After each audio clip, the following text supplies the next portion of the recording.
আসসালামু আলাইকুম ওয়া রাহমাতুল্লাহি ওয়া বারাকাতুহু। মহান রব্বুল আলামিনের শুকর করছি যে মহান আল্লাহর একান্ত মেহেরবানিতে আপনাদের কাছে দোয়া নেওয়ার জন্য সুযোগ পেলাম, এই জন্য আল্লাহর শুকরিয়া। আলহামদুলিল্লাহ। দরুদ সালাম প্রিয় নবী জনাব মুহাম্মদ রাসূলুল্লাহ সাল্লাল্লাহু আলাইহি ওয়াসাল্লাম।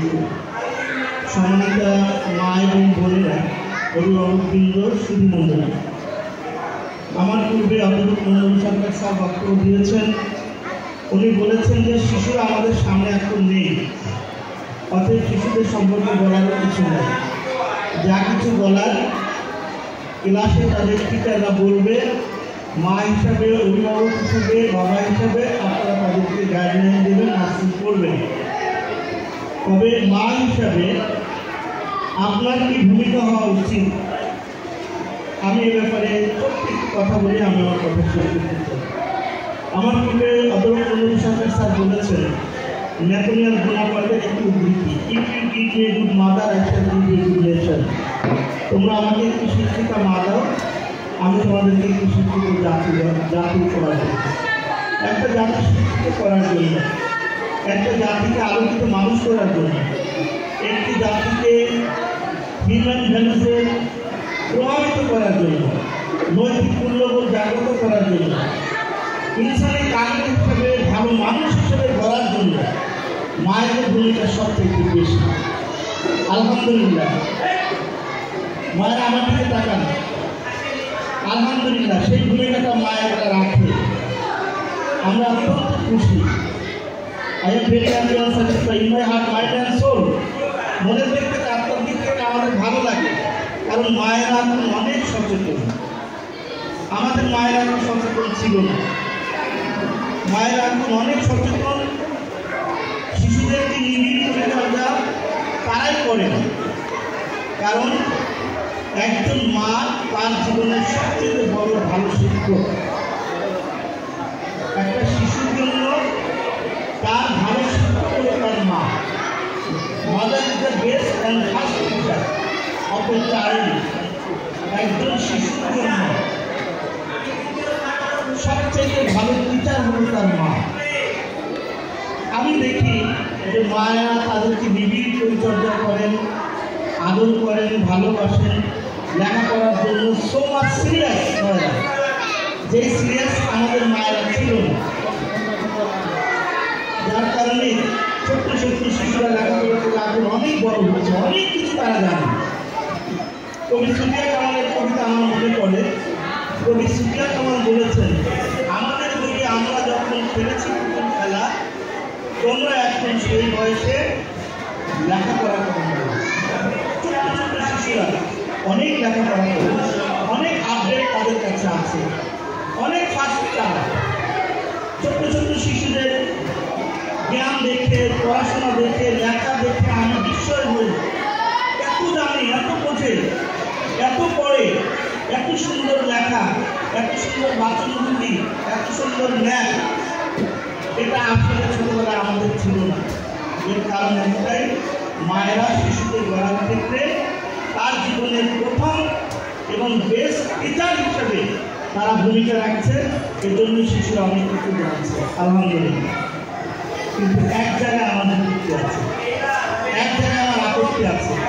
সেটা হলো, আপনি যেমন নার্সিং করেন, মমতাময়ী মা হিসেবে তাকে আদর করেন, ভালোবাসেন, শাসনও আপনি করেন বা করবেন, কিন্তু এত শাসন করেন যে শাসন আসলে শিশুর জন্য শিশুকোষ মনে আঘাত দেয়।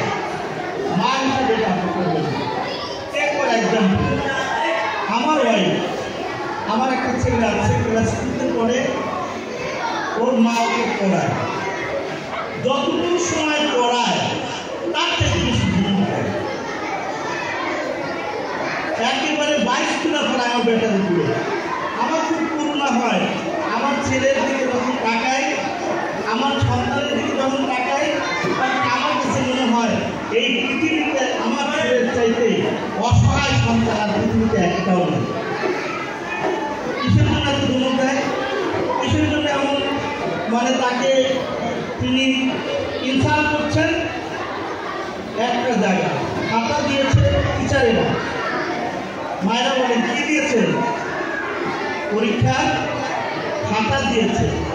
আমার ছেলে ব্যাগে করে খাতা নিয়ে গেছে, ব্যাগ খুলে দেখে ছেলে পেয়েছে 98। কত 90? কথা বলতে লাগে না, কথা বলতে কি কষ্ট হয়? কত পেয়েছে? 98 পেয়েছে। আমার বউ বলতেছে, খান বাংলায় বললাম 98 কেন পাইনি? 199 পাইনি না কেন? এইটা বলে স্বৈরাচারী কায়দায় 100 যেখানে চলে গেছে, কিন্তু হাজারো স্বৈরাচারী মা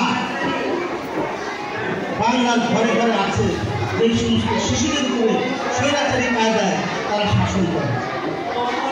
আমাকে কি বলতেছে 98 পাইনি কেন, 100 পাইনি না কেন? এবার বলে যার পর নাই তার মধ্যে তিনি শাসন করতেছেন। আমি শুয়েছিলাম, বসে পড়লাম, পরে দাঁড়ায় গেলাম, don't talk nonsense. I cannot accept in your mentality. It is not mentality. তোমার এই মানসিকতা বন্ধ করো। এই মানসিকতা ছেড়ে মানুষ করা যাবে না। আমি তার বাবা, আমি জীবনে কোনোদিন 98 পাই না। সত্যি কথা বলছি, জীবনে কোনোদিন আমি 98 পাই নাই। এটা মানতে পাই না, কোনোদিন 80 পাই না। আমার ছেলে কত পেয়েছে? 98 পেয়েছে। স্ত্রীকে বললাম, আমার নূরের নাটক করলাম, তুমি জীবনে 98 পেয়েছে, কার কথা বলো? আমি বললাম পরীক্ষা দিয়ে আল্লাহর কাছে হাত তুলে বলতাম, আল্লাহ 35 নিলে 33 নিলে না, তুমি 33 পাওয়া যাও, আমাদের 5 মিনিট ফের না করি। এ কথা আল্লাহকে বলতাম, 5 নম্বর নিয়ে টানাটানি। আর আমার ছেলে 98 পেয়েছে, এরপরে তার বান্ধব দিতে পারো নাই, আল্লাহ শিক্ষা আদায় করতে পারো নাই, এর থেকে আক্রমণে একটা কিছু হতে পারে। আমার বক্তব্য শেষ। মায়েরা আমার মনে রাগ করবেন না, 98 পেয়েছে, অনেক পেয়েছে। সমাজ রেজাল্ট করলো, ভালো ছাত্র হয়ে পড়ে উঠলো, কিন্তু ভালো মানুষ হলো না।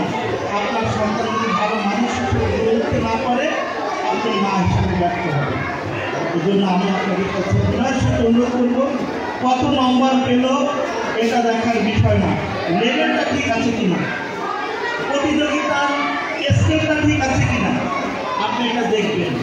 দেখে আল্লাহ শুকরিয়া আদায় করবেন, তাকে প্রেরণা দিবেন, বাবা তুমি 98 পেয়েছো, আমি জীবনে কোনোদিন 98 পাই নাই, আমি তোমার উপরে খুশি, আল্লাহর কাছে দোয়া করি তুমি আরো ভালো করো।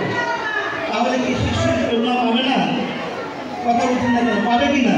পাবে। এজন্য আমি মায়েদের কাছে বিনয়ের সাথে অনুরোধ করবো, আপনি সন্তানকে মমতাময়ী মা হিসেবে আদর করেন, স্নেহ করেন, নার্সিং করেন, কিন্তু শেখ হাসিনার মুসলিমের কায়দায় আপনার সন্তানকে শাসন করবেন না, নাম্বারের জন্য। আল্লাহ আমাদেরকে কবুল করুন। সম্মানিত ভাইয়েরা, আমি বাবাদের উদ্দেশ্যে কথাটা বলবো, সেটা হলো এই যে মায়েরা সবচেয়ে বেশি ভূমিকা রাখে, পাশাপাশি বাবা হিসেবে আপনারও দায়িত্ব আছে, আপনার ছেলেকে আপনি দেখবেন।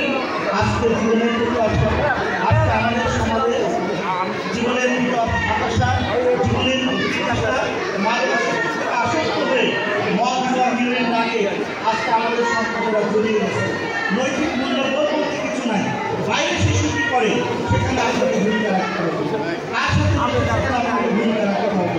বাবা হিসাবে, মা হিসাবে আমরা উভয়ই যদি সন্তানকে মানুষ করার ভূমিকা রাখতে পারি, আমাদের সন্তানেরা আলোকিত মানুষ হবে। সে আলোকিত মানুষ করার জন্য বাকি মডেল মাদ্রাসা আপনার সন্তানকে মানুষ করার জন্য গড়ে তুলছে। আপনারা যারা সন্তানকে বলেছেন, আপনাদের সন্তানকে মানুষ করার ক্ষেত্রে তারা হার্ড অ্যান্ড চেষ্টা চালিয়ে যাচ্ছে। আপনারা তাদের চেষ্টার পাশাপাশি আপনাদের চেষ্টার সমন্বয় যদি হয়, বাকি বিদ্যমান গৌরব উজ্জ্বল আগামী ভবিষ্যৎ আমরা আরও দেখতে পাবো। এই ক্ষেত্রে বাকি বিদ্যমান উত্তর সমৃদ্ধি কামনা করে সকলের সম্মিলিত প্রচেষ্টায় আমাদের সন্তানদেরকে আলোকিত মানুষ হিসেবে গড়ার প্রত্যাশা আরাধনা মহান রব্বুল আলামিনের কাছে রেখে আমাকে দাওয়াত দেওয়ার জন্য কর্তৃপক্ষকে ধন্যবাদ জানিয়ে আমি আমার কথা শেষ করছি। আসসালামু আলাইকুম ওয়া রাহমাতুল্লাহি ওয়া বারাকাতুহু।